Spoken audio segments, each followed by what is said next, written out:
Nauru adalah negara kepulauan yang terletak di tengah Samudra Pasifik sebelah timur Australia.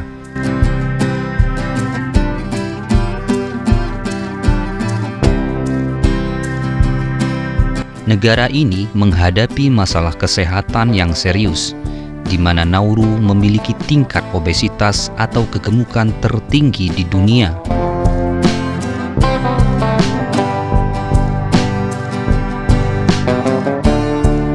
Sebanyak 71% dari penduduk Nauru mengalami kegemukan dengan berat badan rata-rata 100 kg.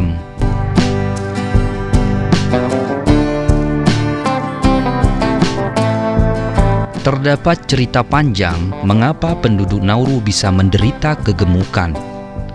Pada mulanya, orang-orang Nauru memiliki mata pencaharian sebagai nelayan atau petani, dengan penghasilan utamanya dari memancing ikan dan berkebun, yang berarti mereka banyak melakukan gerakan.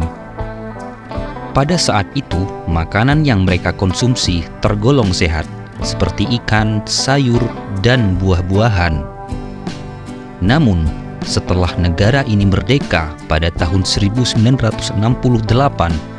Nauru mengalami perubahan yang signifikan. Negara ini beralih ke sektor pertambangan sebagai sumber utama pendapatan. Pada tahun 1970-an, Nauru dinyatakan sebagai negara terkaya di dunia berkat pendapatan besar pemerintah yang diperoleh dari penjualan fosfat. Nauru memiliki endapan besar batuan fosfat berkualitas tinggi yang terbentuk dari guano burung laut selama ribuan tahun. Pada puncaknya, pada tahun 1975, negara ini menghasilkan sekitar 2,5 miliar dolar, menjadikannya negara dengan pendapatan tertinggi di dunia saat itu.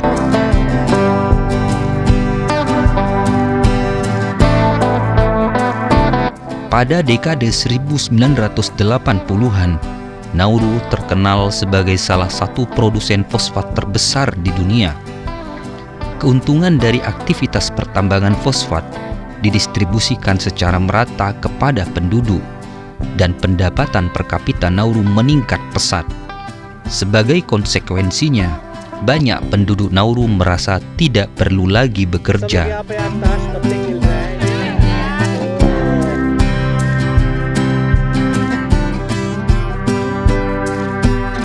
Pemasukan besar dari tambang fosfat telah menjadikan Nauru memiliki kekayaan yang luar biasa. Hal ini membuat pemerintah merasa tajir dan tidak membebankan pajak pada penduduknya. Selain itu, semua layanan fasilitas kesehatan disediakan secara gratis untuk masyarakat.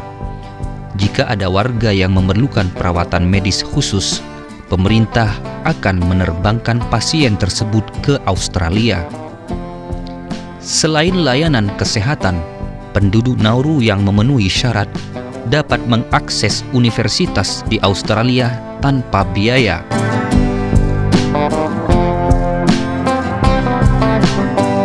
Perumahan yang disediakan oleh pemerintah pun sangat terjangkau, dengan harga kurang dari $5 per bulan. Namun, dampak dari kekayaan ini juga memiliki sisi negatif.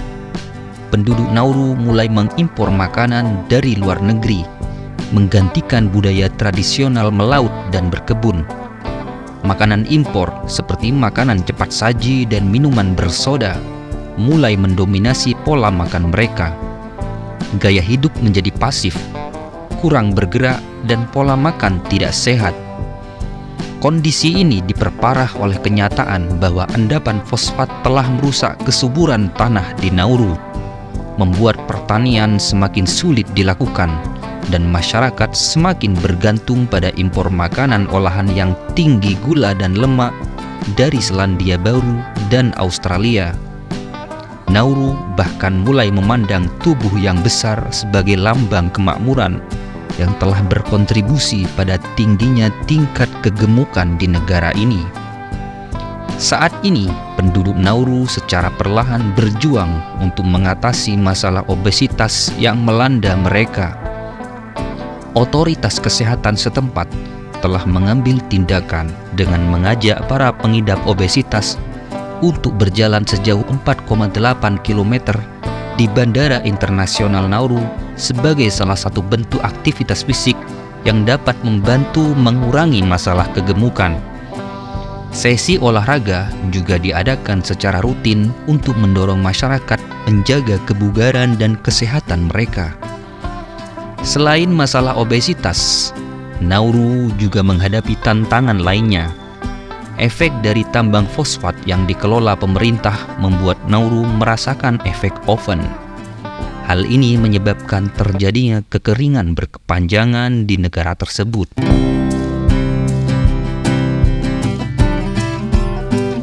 Dalam upaya mengatasi masalah tersebut, pemerintah Nauru memutuskan untuk menghentikan operasi tambang fosfat dan mencari solusi untuk mendapatkan pendapatan tanpa merusak lingkungan. Pada tahun 1992, pemerintah Nauru melakukan investasi besar-besaran. Namun investasi tersebut ternyata bodong dan Nauru mengalami kerugian hingga mencapai 30 juta dolar. Tidak sampai di situ, seorang penasihat dari Kementerian Keuangan Nauru menawarkan investasi dalam bentuk pertunjukan. Sayangnya, konser yang digelar pada Juni 1993 di London, Inggris, juga mengalami kerugian sekitar 7 juta dolar.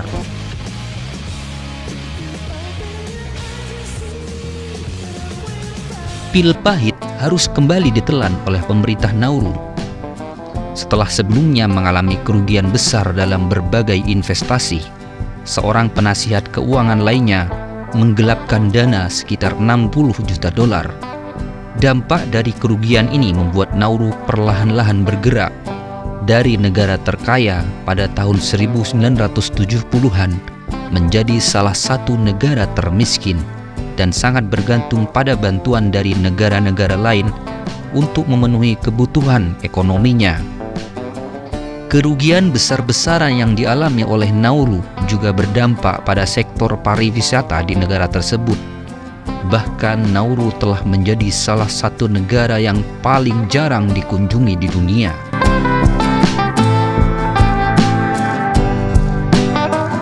Menurut data terbaru, rata-rata hanya sekitar 200 wisatawan yang berkunjung ke Nauru setiap tahunnya.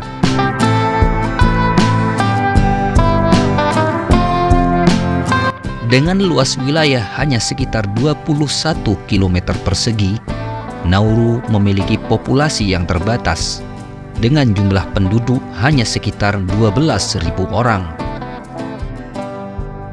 Sebagai negara kecil, Nauru memiliki sedikit fasilitas dasar, yaitu 1 bandara, 1 rumah sakit, 1 bank, 1 kantor pos, 1 kantor pemadam kebakaran, 2 hotel, serta sedikit restoran, toko, supermarket, dan ATM. Uniknya, Nauru tidak memiliki sungai, tidak memiliki situs warisan dunia, dan tidak memiliki kawasan lindung. Bahkan jaringan jalan di pulau ini hanya sepanjang sekitar 29 km dan terdapat rel kereta api hanya sepanjang 3,5 km.